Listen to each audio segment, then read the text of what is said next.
لیکن جب حکم آ گیا یا ایھا المدثر قم فانذر وربک فکبر، اے لحاف میں لپٹ کر لیٹنے والے صلی اللہ علیہ وسلم، اب کھڑے ہو جاؤ، کمر کس لو، لوگوں کو خبر کرو کہ مرنے کے بعد دوبارہ تمہیں زندہ کیا جائے گا، پھر تم سے حساب لیا جائے گا۔ فیما کنتم، جن حالات میں زندگی گزار رہے تھے جناب آپ، کیا اسلام کا غلبہ تھا؟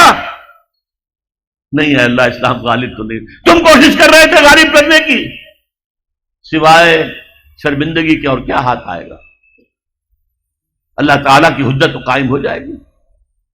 میرے نبی کی ہڈیاں ٹوٹیں، میرے نبی کے دانت شہید ہوئے، میرے نبی کا جسم لہو لہان ہوا، میرے نبی کے چہرے کے اوپر تلوار کا وار پڑا جس سے 2 دندان آپ کے شہید ہوئے، اور خود جو پیدا ہوا تھا اس کی 2 کڑیاں گھس گئی رخسار مبارک کی اس ہڈی کے اندر۔ ان کو ایک صحابی نے دانتوں سے پکڑ کر کھینچ کر نکالنا چاہا، ان کے دانت نکل گئے، وہ ہڈی وہ نہیں نکلی، وہ کڑیاں لوہے کی۔ پھر جیسے بھی کر کے نکالا گیا تو خون کا فوارہ چھوٹا ہے، اتنا خون گیا کہ آپ بے ہوش ہو کر گر گئے، اور خبر مشہور ہو گئی کہ حضور کا انتقال ہو گیا۔ یہ ساری تکلیفیں کس لیے اٹھائی تھی حضور نے؟ کیا حضور کو اچھا نہیں لگتا تھا کہ اچھا بھلا گھر ہو، کھلی فضا ہو، اچھا خوبصورت ماحول ہو، بچے ہوں اور ہر طرح کی آسائشیں ہوں؟ کس کو پسند نہیں؟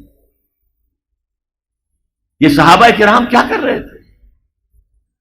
فاقے کر رہے ہیں، فاقے پر فاقہ کر رہے ہیں۔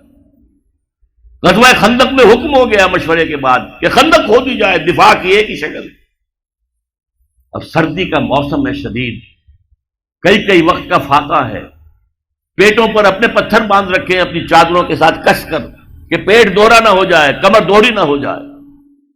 حضور کے پاس آ کر شکوہ کیا ہے، شکایت کی، اے اللہ کے رسول، اب یہ بھوک ہم سے برداشت نہیں ہو رہی، دیکھیے ہم نے اپنے پیٹوں کے اوپر اپنے کرتے اٹھا کر دکھایا، ہم نے پتھر باندھے ہوئے، آپ نے اپنا کرتا مبارک اٹھا کر دکھایا 2 پتھر